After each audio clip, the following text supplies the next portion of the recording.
Are you ready? Let's go!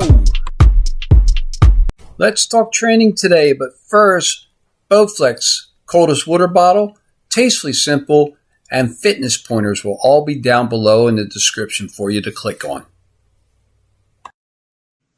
Alright guys, so let's talk today about Romanian deadlifts, RDLs. I'm not an expert on it, but I do want to bring something different to my channel. So I thought maybe today we'll talk about this.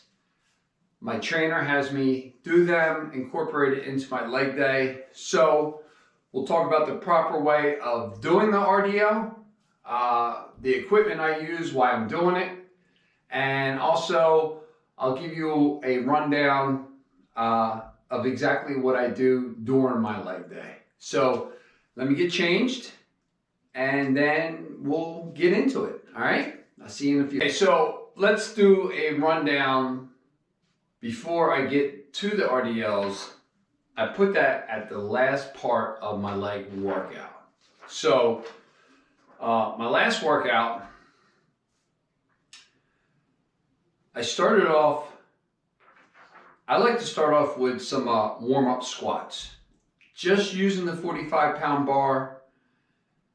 I usually do about 100 of these. I'll do 50 at a time. And just to get the legs pumping, get the blood flowing through there. I mean, even if you don't want to use the bar, simply right here, what I'm doing now, I just get into a warm-up for my legs, all right? I feel I used to have bigger legs when I was speed skating. They're starting to get developed now. I can start seeing stuff coming through.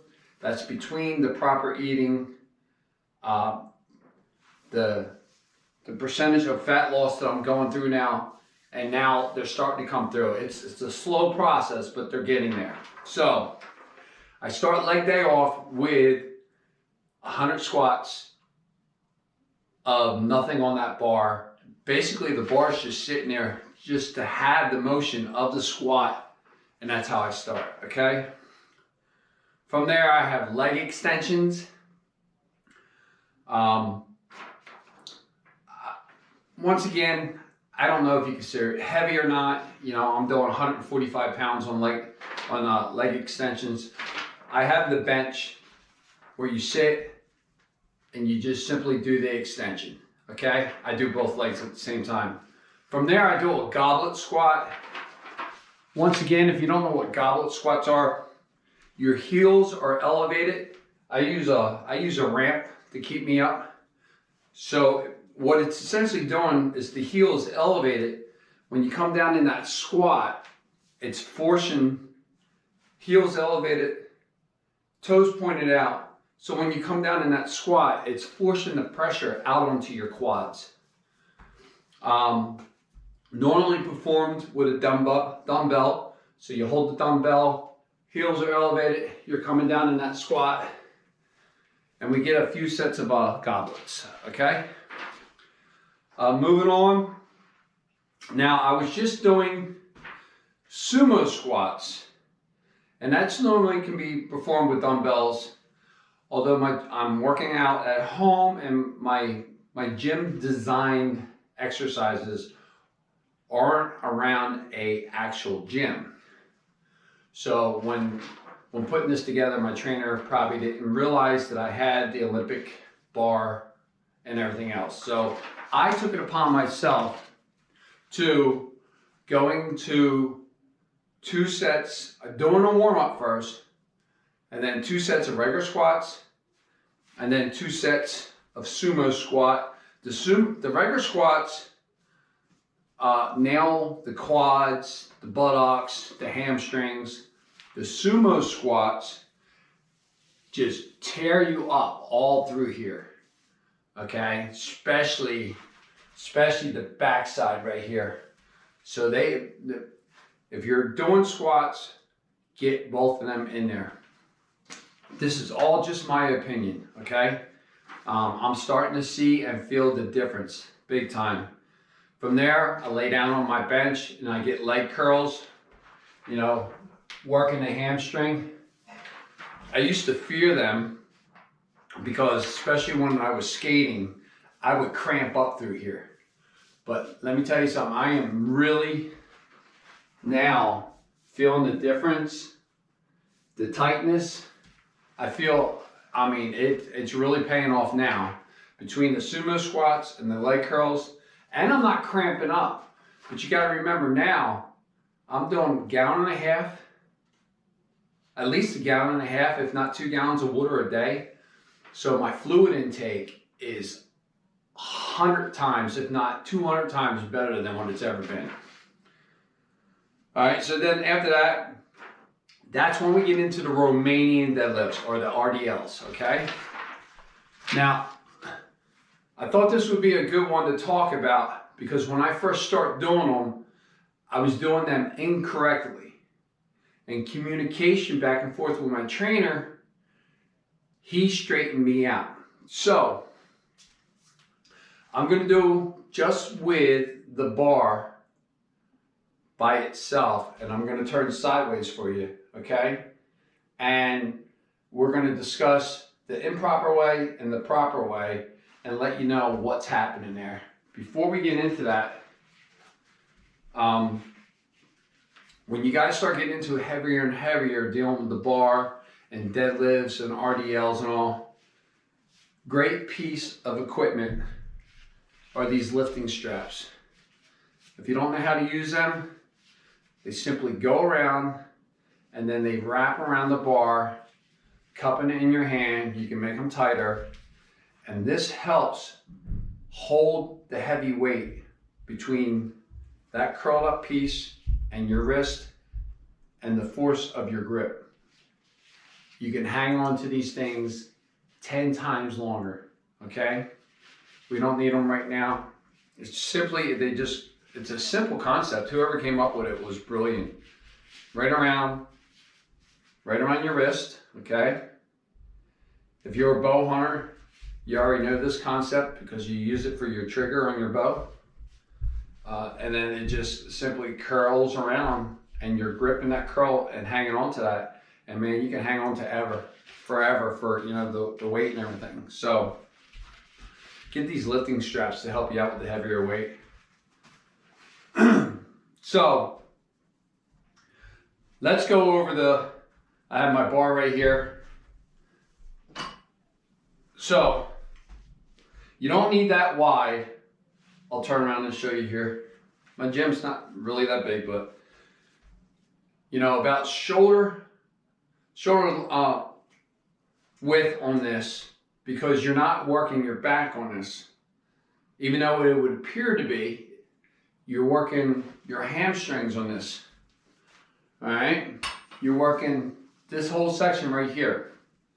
So first, the improper way would be head down and just bending over. All right, if you're just bending over, you're putting all that strain on your back. And this is the section you're working.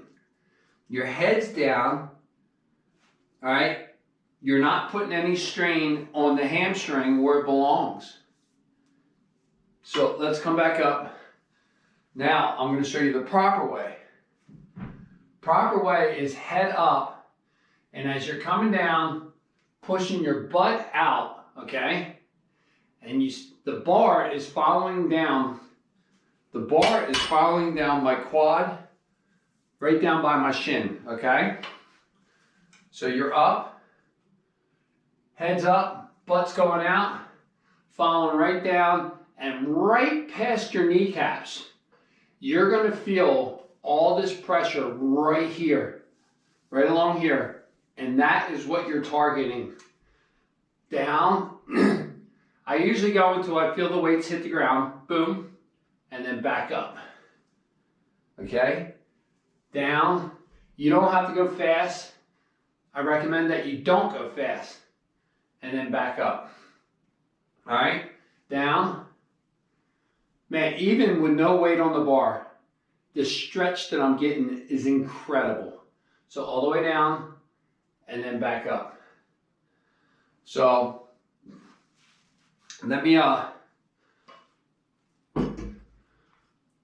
I'll do is, give me a second and I'll set up 135 pounds. I'll do it from the front, and then you can see what it looks like from the front, my head position and everything.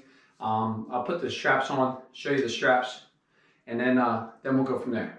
So give me 1 second, I'll rearrange everything. All right guys, so I'm just gonna show you this from the front. You probably won't see the weights actually hit the ground. I don't know if you will or not. But, so, lifting straps, like I said, they go on here and you just zing around, get it, and then you can lock them down. We're not gonna need a belt to support our back on this one because the weight's not heavy. Just twist this until they're in place here. You'll feel them get tight. All right, I usually use my rack here to get started off, just so we're here.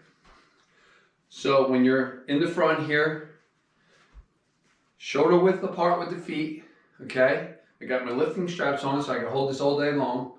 Lightweight, and like I said, as you're going down, follow down your quads, right past your shins, and look up and your butt's going out, okay?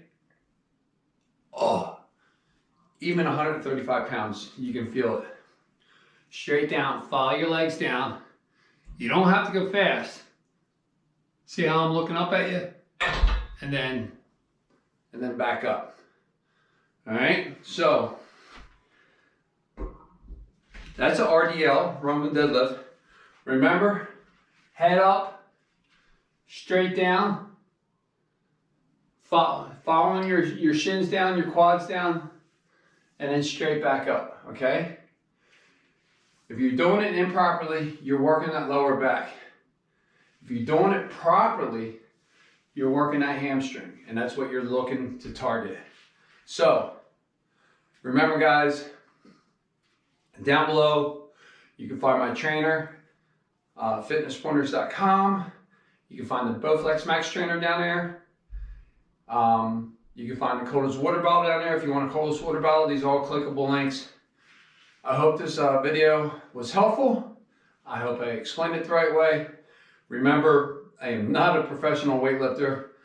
This is training that I'm doing that I want to share with you.